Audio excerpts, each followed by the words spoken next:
Shalom peuple de Dieu, c'est votre sœur Emma Blessings. J'espère que vous allez bien.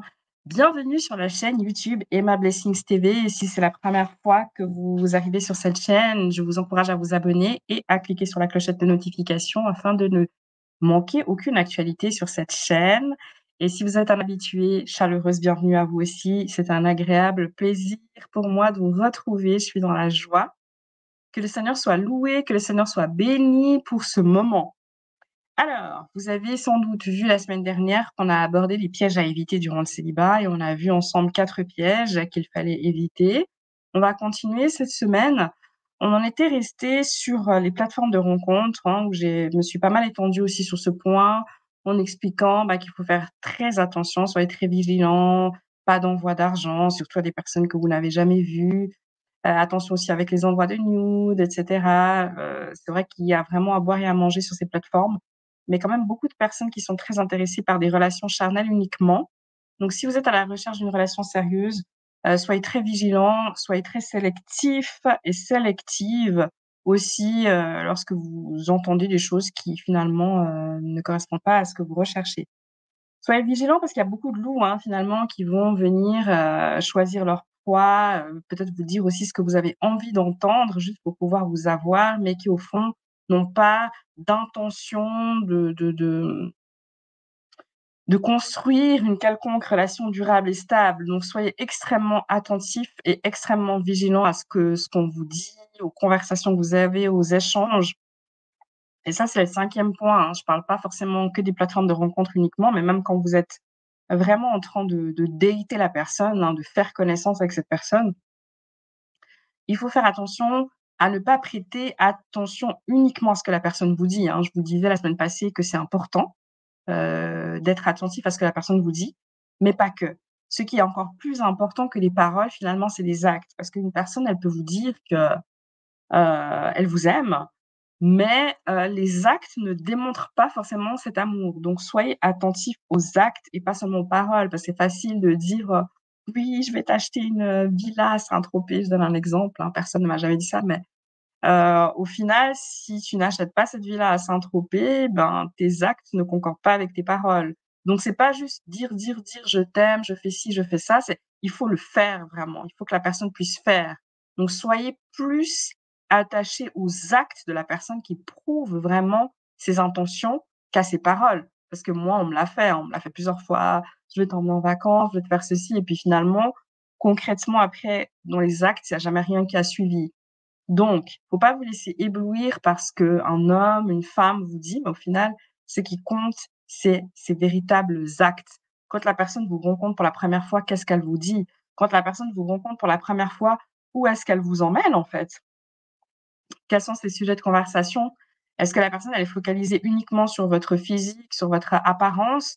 Ou est-ce qu'elle a envie de vraiment plus connaître votre âme, votre passé, votre présent, etc.? Soyez très vigilants et soyez vraiment conduits par l'esprit, On en revient toujours au même point. La base, c'est la foi, la base, c'est la spiritualité, c'est la relation qu'on a avec Dieu, parce qu'il y a que Dieu qui pourra vous montrer si vous êtes sur le bon chemin ou si vous êtes en train de vous tromper. Donc c'est important, en fait, lorsque l'on parle de de de de relations qui veut être durable, de mariage, d'être connecté à l'esprit de Dieu, d'être vraiment connecté à l'esprit de Dieu. Parce que c'est vrai que beaucoup de personnes qui aujourd'hui ont fait un mauvais choix de conjoint vont le dire qu'ils n'étaient pas connectés à l'esprit de Dieu. Moi-même lorsque je me suis mariée, en fait, la personne que j'avais choisie n'était absolument pas le plan de Dieu pour moi, le choix de Dieu pour moi. Et après, ça s'est révélé dans notre vie de tous les jours. Donc quand on parle de conjoint, quand on parle de mari, de mariage, de femme, d'épouse, on parle de choix qui engagent une vie entière, on parle de choix qui engagent une destinée. Donc c'est pas un choix à prendre à la légère et avec lequel on peut jouer. Je pense que sincèrement, vaut mieux être célibataire pour une longue durée et ensuite tomber sur la bonne personne, plutôt que d'être en couple très rapidement et puis de faire le mauvais choix. Je pense qu'il y a rien de pire dans la vie que de faire le mauvais choix de conjoint, parce que qui dit mauvais choix de conjoint, dit toute une destinée qui est impactée et puis si vous avez eu des enfants aussi, c'est aussi la destinée de ces enfants qui sont impactés. Maintenant, je suis pas du tout en train de dire qu'il est trop tard parce qu'avec Dieu, il est jamais trop tard. Tant qu'on est encore en vie, même la Bible nous dit: «Il y a de l'espoir». il y a de l'espoir pour ceux qui croient en Jésus-Christ.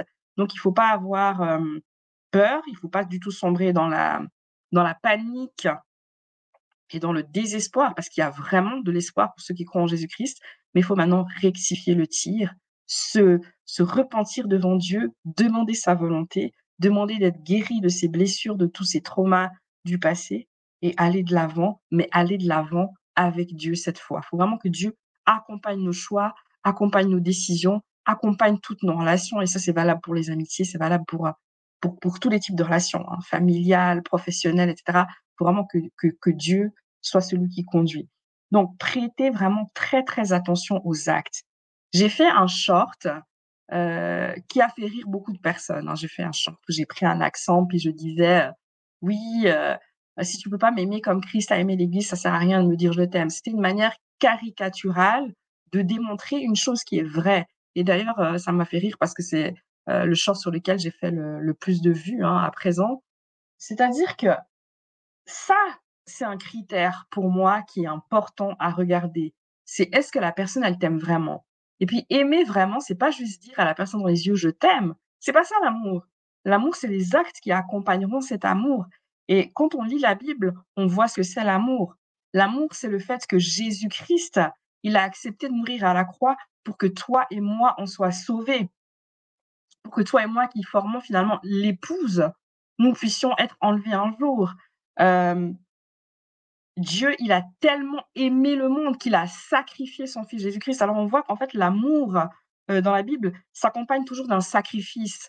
Donc moi, effectivement, le critère qu'aujourd'hui m'importe, c'est cette capacité à démontrer ton amour. Si tu peux pas m'aimer d'un amour sacrificiel comme Christ a aimé l'Église, je ne suis pas intéressée à entrer dans ce type de relation, en fait. Donc il faut que je puisse observer, ce sens du sacrifice-là. En fait, l'amour, nous dit 1 Corinthiens 13, l'amour pardonne tout, l'amour supporte tout, l'amour excuse tout, l'amour croit tout, l'amour ne meurt jamais. Et puis, il faut que tu puisses voir justement dans la personne que tu choisis ou qui t'intéresse, tu puisses voir ses caractéristiques. Est-ce que c'est une personne humble? Est-ce que c'est une personne qui va facilement demander pardon? Est-ce que c'est une personne qui est patiente? Est-ce que c'est une personne qui manifeste le fruit de l'esprit? Est-ce que c'est une personne qui manifeste le caractère de Christ? Est-ce que c'est une personne qui est prête à se sacrifier pour toi? Qui sera prête à se sacrifier pour vos enfants, pour vos futurs enfants. Et si cette personne, elle a pas ce sens du sacrifice dans la relation dans laquelle vous êtes aujourd'hui et qui n'est même pas encore une relation conjugale, ça sert à rien de s'engager. Il faut pouvoir voir cet amour sacrificiel. Donc oui, si tu n'es pas prêt à m'aimer comme Christ a aimé l'Église, je n'ai pas envie, hem, je n'ai pas envie de m'engager avec toi. Et c'est pour ça que j'en parlais aussi dans une, précédente vidéo, je parlais des hommes.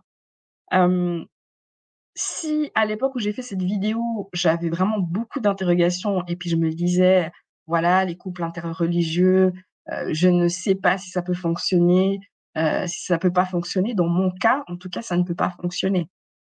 Alors je sais et j'ai pas mal d'exemples autour de moi, de personnes pour qui ça a fonctionné.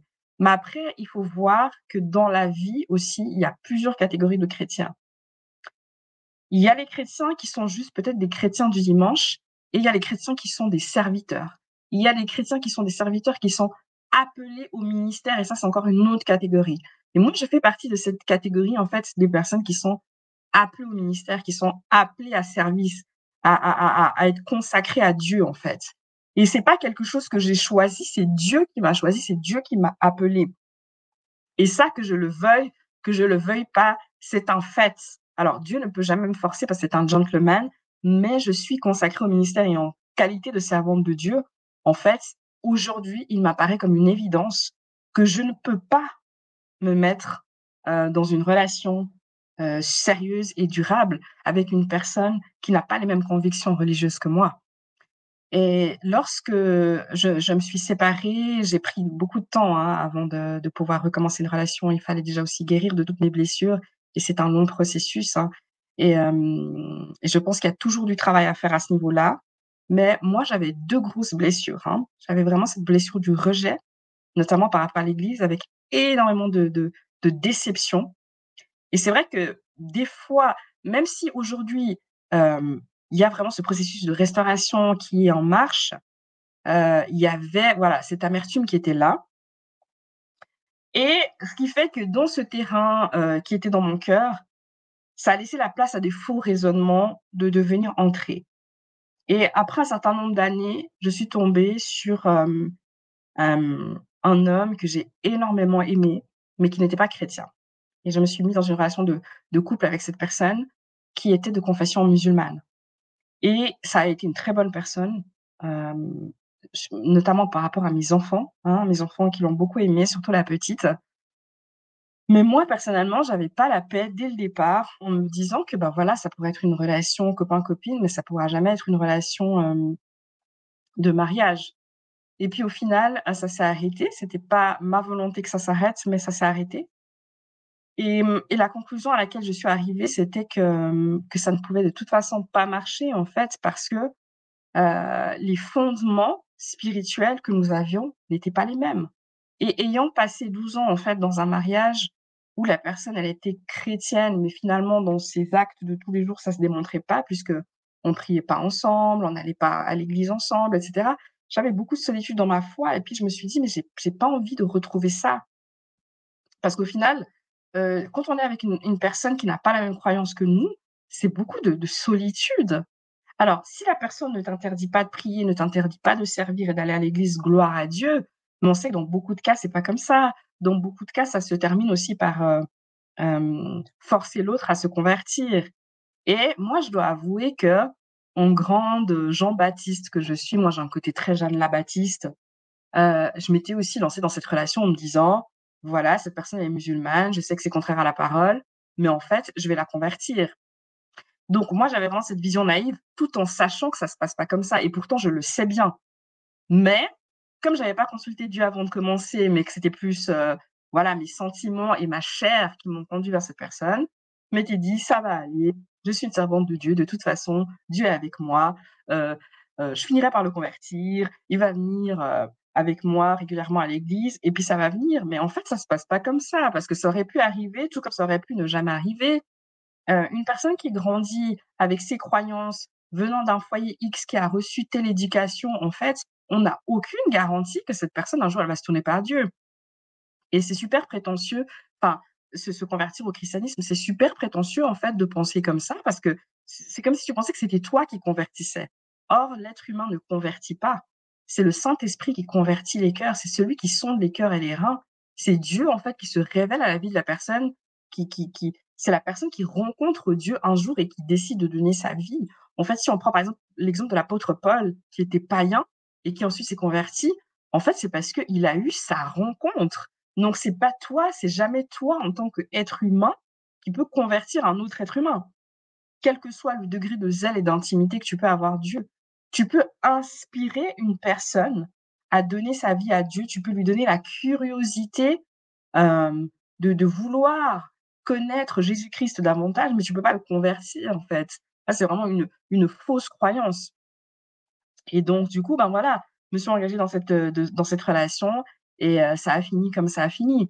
Mais ça, c'est aussi une exhortation que je donne, en fait, aux personnes qui, sont célibataires, mais qui ont des enfants. C'est de faire très attention aux enfants et de les préserver et de ne pas leur présenter beaucoup, beaucoup de personnes. Alors, gloire à Dieu, j'ai présenté que cette personne-là, mais même je l'ai regretté par la suite puisque après ça n'a même pas fonctionné, puis ça n'a pas duré. Hem Et j'ai entendu en fait ma fille, cadette qui priait. Et elle disait: «Seigneur, fais en sorte que maman puisse se remettre avec ta tata» et elle citait son nom. Et en fait, le fait de voir cette tristesse et cette détresse dans la vie de sur le visage de mon enfant, dans son cœur, ça m'a fait trop mal. Mon cœur de maman était déchiré et je me suis dit: «Plus jamais ça, plus jamais ça. Je dois présenter à mes enfants l'homme avec lequel je vais passer ma vie ou alors ça ne sert à rien de présenter».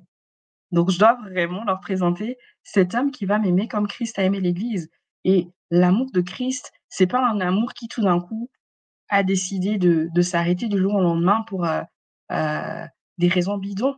En fait, quand Christ, a aimé, il a aimé déjà sans condition et c'est un amour qui est éternel, en fait, envers nous et c'est à ce type d'amour-là qu'on doit aspirer. pas des amours conditionnels. Si tu me donnes ça, je vais t'aimer. Si tu me fais ressentir telle chose, je vais t'aimer. Si tu me donnes telle chose, je vais t'aimer. Et c'est vrai que moi, personnellement, j'étais toujours tombée dans des relations où c'était les autres, les hommes avec qui j'étais, qui venaient prendre quelque chose chez moi, mais finalement, moi, en retour, je recevais pas grand-chose. Et à un moment donné, c'est pas normal. Et de toujours répéter les mêmes schémas, c'est pas normal. Donc un des pièges à éviter aussi que je vous dirais, c'est de vraiment prendre le temps de guérir du passé. Prenez le temps de guérir du passé afin que les mêmes schémas ne se répètent pas, afin que vous arrêtiez d'attirer aussi systématiquement à vous les mêmes personnes. Après, dans mon cas, il y a eu beaucoup, beaucoup d'accompagnement qui a été fait, hein. Il faut savoir que voilà, quand on se sépare, il faut prendre conscience de notre part de responsabilité. Quelle est notre part de responsabilité dans la rupture? Quelle est notre part de responsabilité dans le fait qu'une relation a échoué? Même dans mon mariage, je ne peux pas attribuer à 100 la faute au conjoint que j'avais. J'ai également mes parts de responsabilité, mais après, c'est de comprendre quelles sont nos parts de responsabilité, de travailler sur ces points-là et puis de guérir de ce passé. Parce que sinon, c'est vraiment un schéma sans fin qui fait que ça se reproduit, ça se reproduit. Aujourd'hui, je sais que voilà, je suis remplie du Saint-Esprit, régénérée. Je dois être dans une relation, c'est pas je peux, je dois être dans une relation avec un homme qui a donné sa vie à Christ, avec un homme qui est chrétien fervent. Alors, on n'est pas obligé forcément d'avoir le même ministère, d'avoir forcément le même appel. Il est pas obligé d'avoir autant de responsabilités que moi, à l'église et cetera, ou d'être une personnalité forcément publique, mais il doit avoir donné sa vie à Christ. Aujourd'hui, le fait de se mettre en couple avec un chrétien n'est pas du tout une garantie, puisqu'on voit aussi qu'il y a énormément de divorces chez les chrétiens. Donc c'est pas le fait d'être chrétien ou même le fait d'être serviteur de Dieu, c'est le fait de faire le bon choix, de demander le choix éclairé du Saint-Esprit pour sa destinée. C'est ça qui est important. Donc oui, un chrétien, mais chrétien, c'est juste une étiquette. Tout le monde peut dire qu'il est chrétien, mais au final, dans sa vie, ça ne se reflète pas. Donc il faut être avec un chrétien, mais il faut être avec un chrétien qui est né de nouveau. Donc on a dit, ne pas prêter attention seulement à ce qu'un homme dit, mais à ce qu'un homme fait surtout, et puis tirer des leçons de ses erreurs du passé, et puis, comment dirais-je, guérir de ces blessures-là. Moi, j'ai fait 2 ans de relation d'aide. Voyant que la relation d'aide faisait ressortir des choses intéressantes sur mon mode de fonctionnement, mais que j'avais quand même pas le soutien, adéquat, on va dire, de la part de ma conseillère en relation d'aide, j'ai fait une psychothérapie après ces 2 ans de relation d'aide. Et là, on a commencé à pouvoir aller plus en profondeur. Et puis, on comprend qu'il y a beaucoup de choses qui expliquent l'échec d'une relation. Le schéma familial dans lequel on a grandi, notre mode de fonctionnement, et cetera, et cetera. J'en ai appris beaucoup sur moi et moi, je vous encourage à faire ce type de démarche, en fait, si vous voulez, mieux faire les choses pour la deuxième fois. C'est pas dire qu'on est fou ou qu'on est folle, mais c'est comprendre qu'est-ce qui a pas fonctionné pour pouvoir aller de l'avant à l'avenir et ne pas, heu, reprendre avec nous toutes ces casseroles du passé dans le futur. Donc c'est vraiment des démarches que je vous encourage à faire. Moi, j'ai fait ça, psychothérapie qui est toujours en cours et puis ça a amené beaucoup de choses en parallèle. Il y a aussi un diagnostic qui a été posé, qui m'a permis de comprendre aussi, voilà, pourquoi je fonctionnais de la manière que je fonctionne. Pourquoi j'ai eu des confrontations avec mon ex-mari? Qu'est-ce qui faisait aussi que ça jouait pas? Et qu'est-ce qui fait que j'attirais systématiquement, des mauvaises personnes à moi? Mais c'est parce que finalement, il y avait vraiment un diagnostic qui a été posé. Ça, j'en parlerai peut-être dans une autre vidéo une fois, parce que je pense que mon expérience peut vraiment apporter beaucoup d'aide, mais il y a effectivement des personnes qui, vont, comment on va dire ça? Systématiquement être dans des relations qui sont instables ou vouées à l'échec parce qu'il y a un fonctionnement cérébral qui fait que alors ça veut pas dire qu'on est bête, mais ça veut dire qu'on réagit de manière différente et ce qui fait que c'est plus compliqué et moi, bah, j'ai découvert ça finalement, en faisant toutes ces démarches. Donc il faut travailler sur soi, c'est important. Travailler sur soi pour mieux se connaître, pour éviter de reproduire les erreurs du passé, mais travailler sur soi aussi en tant que personne, se développer, développer ses compétences. Tu veux aussi attirer à toi un homme ou une femme de valeur, sois cet homme, cette femme de valeur, rempli de connaissances, régénéré, heu, qui sait ce qu'il vaut finalement et qui sait ce qu'il a à donner à autrui. Donc j'espère que j'ai été claire, je me suis beaucoup étendue et j'ai pas forcément été très structurée dans mes points, Mais je pense que vous avez compris ce que je voulais dire. Donc vraiment de faire cette démarche de guérir du passé, de pardonner aussi pour pouvoir aller de l'avant, c'est très aidant. Chose que j'avais aussi commencé à aborder dans la vidéo précédente, c'est de garder des critères qui sont réalistes. Donc ça, c'est vraiment le 7e point, garde des critères qui sont réalistes. Dans le choix de ton futur conjoint, il faut garder des critères qui sont réalistes et importants. Moi, c'est vrai que voilà, la taille, c'était super important pour moi. Le gars devait faire toujours 1,80 m, en tout cas bien plus grand que moi, et cetera, et cetera. Mais au final, moi, j'ai toujours été avec, des hommes grands en taille. Où est-ce que j'en suis avec eux aujourd'hui? Donc j ça, typiquement, pour moi, en revoyant, je me suis dit: «Mais ça n'est pas la taille qui va, garantir c'est pas la taille d'un homme qui va garantir la stabilité de la relation. C'est une préférence physique que j'ai. Je préfère les hommes qui sont grands en taille, mais c'est un critère, à mon avis, qui n'est pas indispensable et qui est tout à fait négociable. Dans le sens où la personne, si elle fait 1,69 m, si elle fait ma taille, ben, est-ce une raison, en fait, pour la rejeter ou pour refuser? Alors, certes, ça ne correspond pas à ton critère idéal ou ton critère de base, mais c'est pas ça qui va t'apporter stabilité dans le mariage. C'est plutôt, voilà, est-ce qu'elle a ce sens des responsabilités? Est-ce qu'elle a ce sens du sacrifice? Est-ce que c'est une personne travailleuse? Est-ce que c'est une personne qui est stable aussi sur le plan économique? Même si à un moment donné, c'est une personne qui perd son travail, mais est-ce que c'est une personne sur laquelle tu pourras compter? Est-ce que quand toi tu iras travailler, elle va t'aider avec la maison, elle va t'aider avec les enfants? Ou est-ce que c'est une personne qui va t'emmener à toujours tout porter et que la charge sera toujours sur toi? Vous voyez? Parce qu'au final, c'est ça les choses les plus importantes qu'on doit regarder. Son rapport à l'argent. Est-ce une personne très dépensière ou pas? Comment elle gère les choses? Est-ce qu'elle a envie de s'améliorer, pas s'améliorer? Est-ce qu'elle est capable de remise en question? Est-ce qu'elle fait preuve d'humilité? Et moi, c'est ça aujourd'hui que je regarde. Je regarde le fruit de l'esprit. Alors c'est sûr, je regarde d'abord à ce qui frappe aux yeux et ça, je pense que c'est peut-être un défaut que l'être humain a. Même la Bible nous dit: «L'homme regarde à ce qui frappe aux yeux, mais Dieu regarde au cœur». Et nous, souvent, on a des critères qui correspondent pas forcément à la vision de Dieu pour nous. C'est-à-dire que nous, on va regarder ce qui frappe aux yeux, belle voiture, trop belle taille, il a l'argent, ceci, cela. Mais au final, est-ce que c'est ça qui va te garantir un foyer heureux? Aujourd'hui, la stabilité économique, c'est sûr, c'est hyper important et c'est un des critères qui fait que les gens divorcent quand, il y a qu'un seul, par exemple, qui travaille ou quand il y a une très mauvaise gestion de l'argent et cetera. Mais le fait d'être en couple aujourd'hui avec un milliardaire, avec un millionnaire ou une personne qui est très stable économiquement ne te garantit pas du tout la paix dans ton foyer. Donc qu'il ait, des richesses ou des biens matériels, c'est une chose, mais il faut que tu puisses dormir la nuit. Il faut que tu aies la joie, l'amour dans ce foyer. Il faut que vous vous transmettiez de bonnes choses à vos enfants et c'est surtout ça qui est important. Donc revois tes critères et revois ceux qui sont vraiment importants. Je suis pas du tout en train de te dire que tu dois te mettre avec une personne qui t'attire pas du tout physiquement parce qu'il faut pas se mentir, le mariage n'est pas seulement spirituel, mais il est également très charnel. Vous allez pas faire que du tricot ensemble ou regarder la télé ou regarder Netflix, hein. Il y aura toute une partie aussi d'intimité, donc il faut que la personne te plaise. Mais peut-être que la personne va pas forcément beaucoup te plaire au début, mais le Seigneur va commencer à quand même à te révéler que c'est dans la bonne direction que tu es en train d'aller. Et si le Seigneur te révèle que c'est dans la bonne direction que tu es en train d'aller, les sentiments pour cette personne vont venir, l'attirance pour cette personne va venir. Amen. Donc, avoir des critères, c'est bien, je t'encourage à garder, mais tu des critères qui sont réalistes et que tu regardes les critères qui sont plutôt importants par rapport à votre avenir. Ce que je peux te conseiller en tant que femme célibataire aussi, c'est d'éviter trop de contact avec les hommes mariés. Hommes célibataires, la même chose, éviter trop de contact avec les femmes mariées.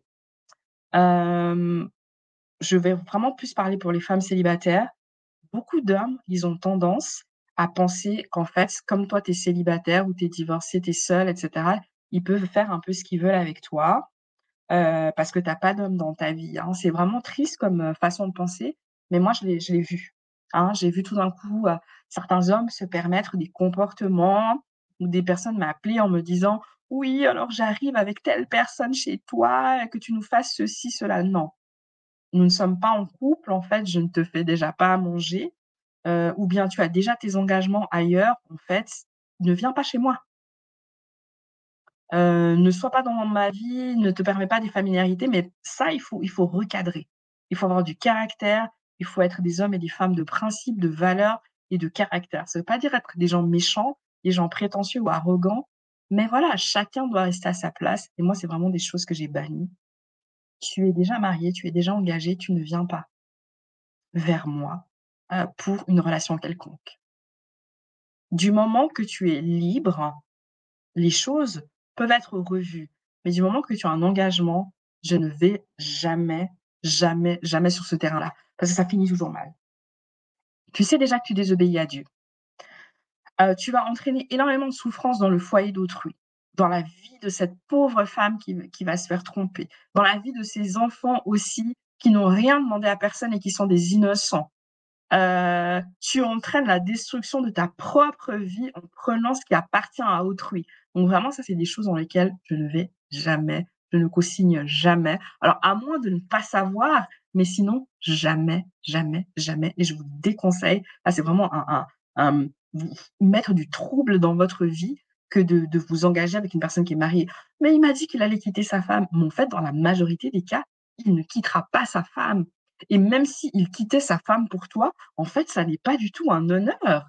Ça n'est pas du tout un honneur. Moi, je trouve que c'est honteux et scandaleux la manière dont votre couple a commencé, de se dire qu'en fait, tu as été volé ce qui appartenait à autrui pour pouvoir, fonder ta propre vie. Alors, tant que la personne n'a pas d'engagement, mariage, tant qu'elle n'est pas mariée, en fait, j'ai envie de dire tout est possible, mais du moment que la personne est vraiment mariée, non, il faut vraiment, vraiment, vraiment arrêter.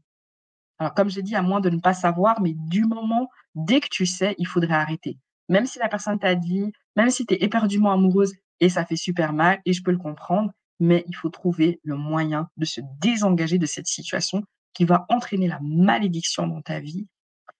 Ça, c'est encore toute une vidéo que je pourrais faire sur ce sujet-là, l'adultère et cetera, tous les conséquences désastreuses que ça peut, ouvrir dans la vie, d'une personne. Mais tu ouvres les portes de la malédiction, ça c'est sûr et tu te fermes les portes de la bénédiction. Donc en fait, il faut pas te dire: «Mais pourquoi je me marie pas? Pourquoi je me marie pas?» Si tu vis dans l'adultère, si tu as pris ce qui appartenait à autrui, non, n'invoque pas Dieu en fait dans la bêtise. Donc vraiment à éviter, à éviter. Et si c'est le cas, demande de l'aide de toute urgence et quitte cette relation. Bloque, change de numéro, change de tout, bloque, bloque, bloque, bloque et va de l'avant. Et puis, voilà, le fait de se rapprocher aussi d'un homme marié, quand tu es femme célibataire, même si toi tu as pas d'arrière-pensée, même si toi tu fais les choses vraiment de manière très amicale, ça peut devenir un sujet de discorde, en fait, dans le couple d'autrui. Sa femme peut être jalouse de toi et cetera donc évite, en fait, évite tout simplement de te mettre dans des situations, qui vont mettre mal à l'aise tout le monde. Évite de te mettre dans des situations de scandale. Parce qu'une femme qui est jalouse parce que tu passes beaucoup de temps avec son mari, en fait, elle est dans son droit. Donc, évite, évite. Moi, j'évite, hein. Même avec, des fois les hommes de la famille, quand je vois que ça peut commencer à poser problème, j'évite un maximum. Parce que je sais comment les femmes sont, je sais comment le monde est aussi, donc il faut éviter. Le dernier conseil que je peux te donner vraiment, vraiment, vraiment, c'est d'éviter de rester seul et isolé, dans cette période de célibat. Parce que c'est souvent des périodes qui sont pas faciles, où on a envie de rencontrer la personne, on a envie de rencontrer l'être aimé, on a envie de bâtir quelque chose de stable, mais on fait souvent l'erreur de penser que ça va venir comme par magie et puis on s'enferme en restant tout seul à la maison. Alors, j'ai parlé, un des moyens de rencontrer du monde qui est les plateformes de rencontres, mais il y en a d'autres. Il faut sortir, ça c'est sûr et certain, parce que sinon tu vas rencontrer personne. Mais peut-être pour un enfant de Dieu, peut-être pour un chrétien qui aujourd'hui, recherche quelqu'un, il faut aller à des séminaires, il faut aller à des conférences, il faut aller à des concerts chrétiens. Tu vas attirer à toi quelqu'un de chrétien rempli du Saint-Esprit, ben, va, en fait, dans les endroits où se retrouve ce type de personnes.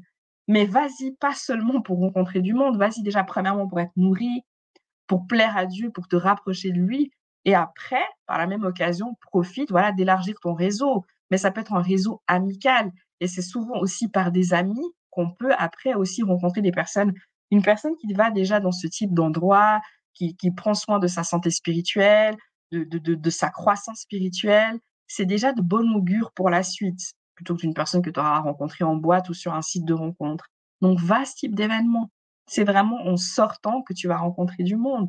Après, ça peut être vraiment en sortant, en allant au cinéma, en allant au restaurant, tu tombes sur quelqu'un, voilà, vous créez des liens. C'est vrai que ça peut arriver n'importe où finalement, mais il faut qu'à un moment donné, tu sortes.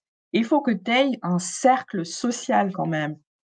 De nos jours, c'est difficile, hein, d'avoir des bons amis, c'est difficile, mais il faut dans ce type de période que tu aies, des personnes qui sont autour de toi, qui peuvent te soutenir dans la prière, qui peuvent t'encourager, qui peuvent, te fortifier. On a des périodes de doute aussi, dans une période de célibat, on perd confiance, donc il est important vraiment d'avoir les bonnes personnes à ses côtés, vraiment des personnes spirituelles, j'insiste, qui peuvent t'apporter écoute, qui peuvent t'apporter bienveillance, qui vont t'apporter non-jugement et ça, c'est pas évident, hein. La Bible nous dit dans le livre de Proverbes 17, verset 17.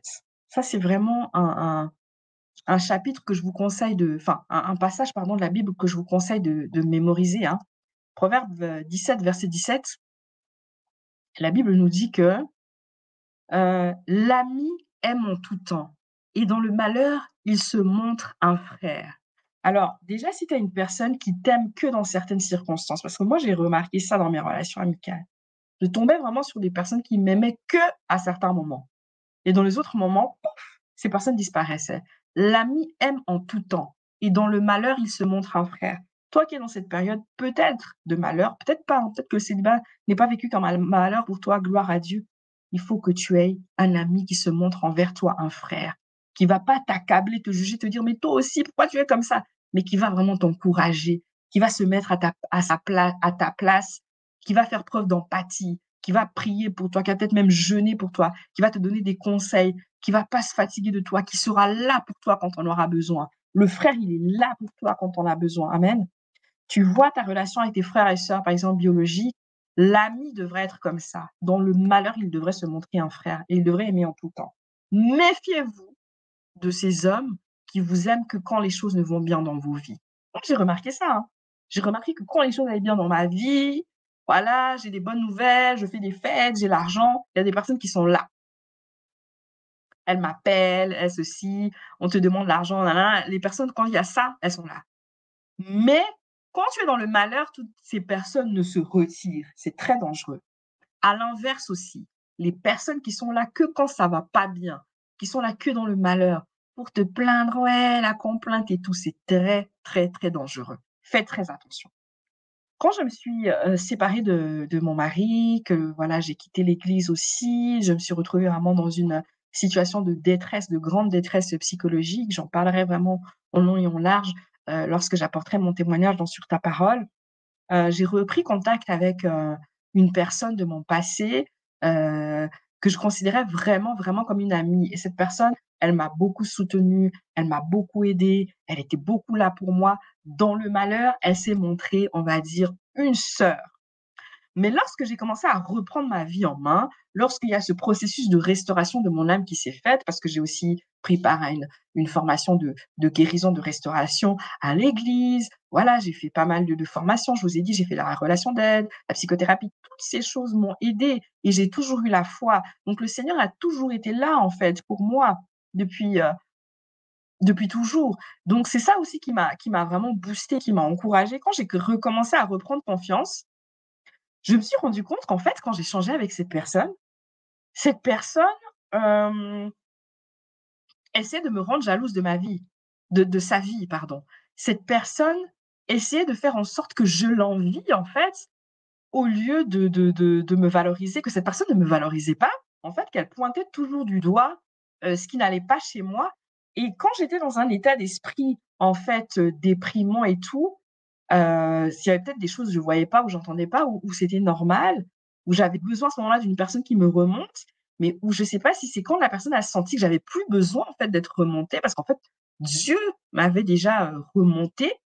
Cette personne a commencé à changer du tout au tout, a vraiment fait en sorte que que oui, je puisse me sentir plus bas que terre, que je puisse toujours l'envier elle, envier sa famille, envier son entourage.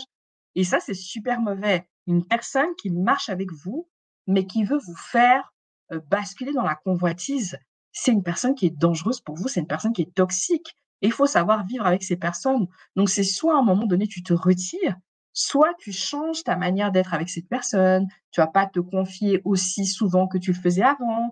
Tu vas prendre tes distances. Vous allez vous voir de moins en moins souvent. Vous allez aborder peut-être des sujets superficiels parce qu'il y a des personnes, tu les aimes malgré tout, tu vois. Dieu t'a donné peut-être ce cœur-là d'aimer les gens. Moi, ce que je te conseillerais de faire, de prier pour cette personne et que le Seigneur puisse vraiment montrer à cette personne vraiment comment être. Des fois, quand nous, en tant qu'êtres humains, on fait ce retour aux gens, les gens le prennent mal. Les gens peuvent le prendre pour de l'arrogance, pour de la jalousie. Elle se prend pour qui? Elle croit que parce qu'elle est servante de Dieu, elle sait mieux.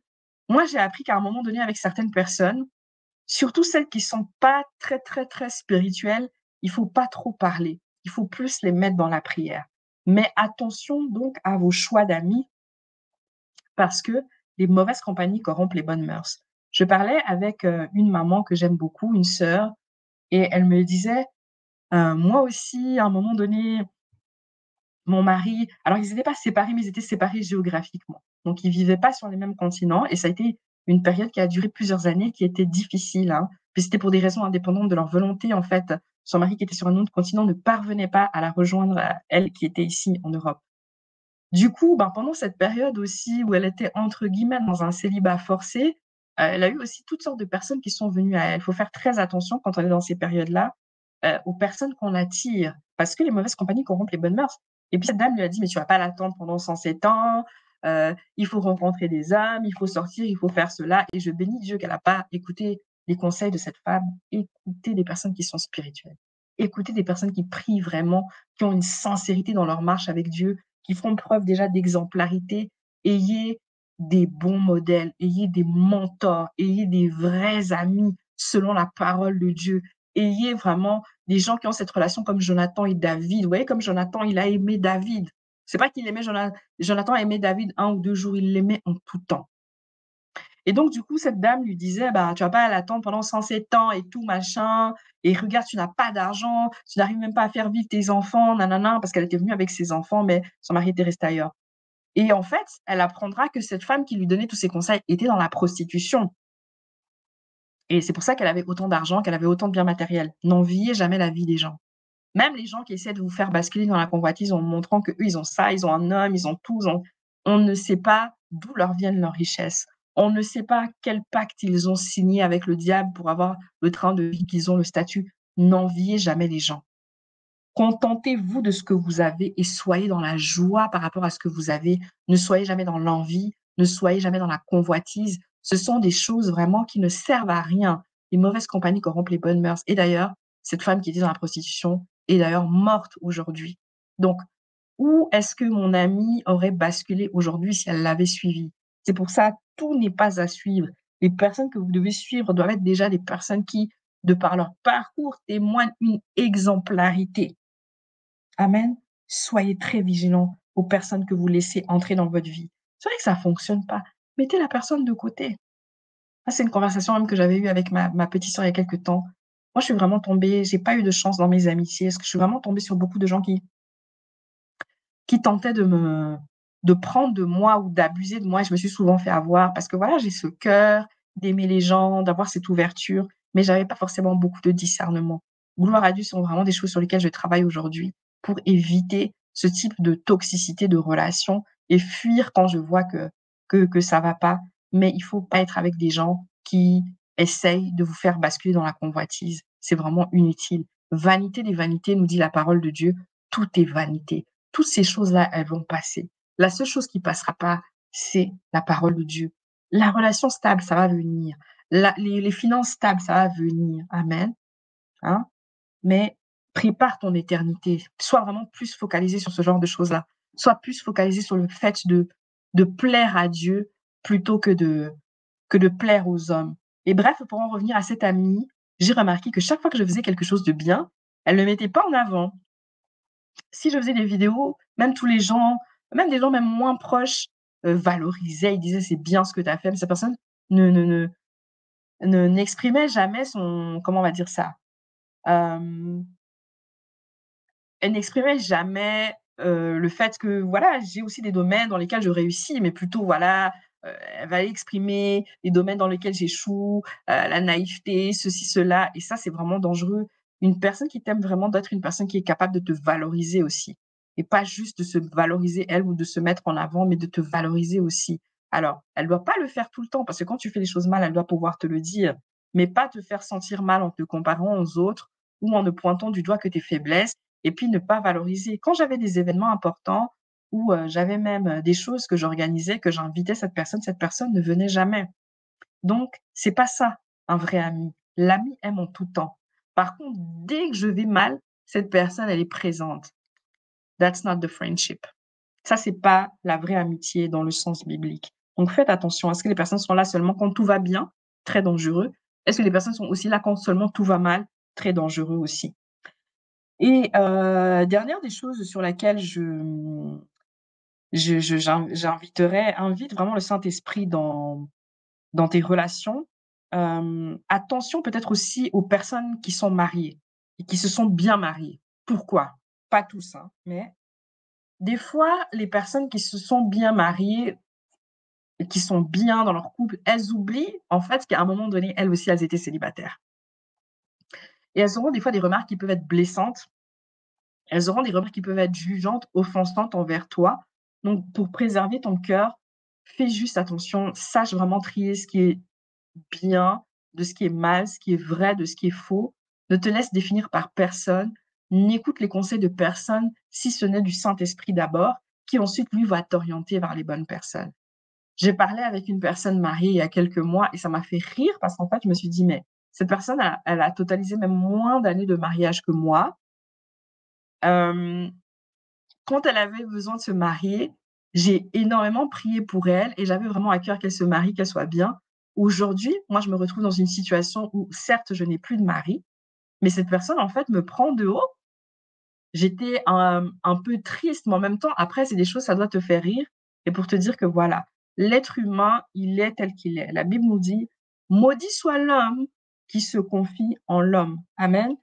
Fais attention. C'est pas tous les couples mariés qui sont toujours très bienveillants. C'est pas toutes les personnes mariées qui auront forcément toujours les conseils les plus pertinents à te donner. Alors vraiment que le Saint-Esprit puisse te guider vers des personnes de confiance, vers des personnes qui ne vont pas te juger, vers des personnes qui ne vont pas se positionner en donneur de leçons, mais sélectionne vraiment les personnes vers qui tu vas te tourner.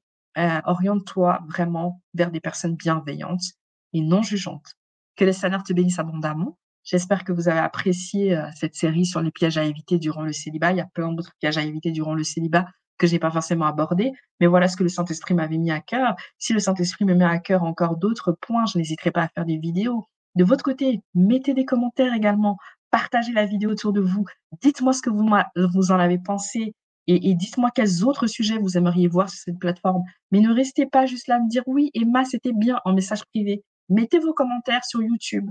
Que le Seigneur vous bénisse abondamment parce que ça encourage aussi à continuer cette œuvre-là. Cette œuvre-là, je peux pas la faire si quelque part j'ai pas de répondant à côté et le répondant, c'est vous le public, c'est vous qui pouvez faire connaître aussi en partageant, en commentant, en témoignant de ce que, voilà, les messages que vous avez entendus vous ont fait du bien. Amen. Essayez de trouver aussi peut-être des groupes auxquels vous pouvez appartenir, de personnes qui sont dans la même situation. Moi, je vous ai dit, quand je suis rentrée à C3 Lausanne, voilà, il y a eu cette formation sur, par exemple, la guérison. Il y a bientôt une formation qui va commencer aussi qui s'appelle Parcours Revivre pour les personnes qui sont en situation de séparation ou de divorce. Et on manque de ça dans les églises, on manque d'accompagnement pour ces personnes-là qui sont blessées, qui sont meurtries et qui ont besoin d'être restaurées et d'aller de l'avant. Et il y en a plein, plein, plein dans l'église. Et aujourd'hui d'ailleurs, je suis allée, hem, à un séminaire conférence, de femmes. Il y avait tout un groupe de femmes célibataires et c'était impressionnant de voir tous les témoignages. Vous n'êtes pas seuls dans la situation que vous avez vécue. Vous n'êtes pas seuls dans les traumatismes que vous avez vécus. Il faut chercher ce genre de groupe de parole, y aller, profiter de l'expertise des intervenants, profiter des expériences, des richesses des unes et des autres. Chacun donne un témoignage sur son parcours et vous allez voir souvent dans ce genre de groupe que Vous n'êtes pas seul, vous êtes d'autres personnes qui ont vécu ce que vous avez vécu et vous n'êtes pas un extraterrestre, vous n'êtes pas à blâmer. Le mauvais choix, ça peut arriver à tout le monde. C'est triste, OK, mais il y a une vie après l'échec, il y a une vie après la séparation, il y a une vie après le divorce. Il y a de l'espoir pour ceux qui croient en Jésus-Christ et quand Jésus-Christ restaure ta vie en tant que femme séparée ou divorcée, ah là là, je peux te dire, tu vas faire des exploits, hein. Avec le Seigneur, on peut toujours faire des exploits. Il y a toujours l'espoir pour ceux qui croient en Jésus-Christ. Donc, continue de croire, continue de garder la foi. La Bible nous dit que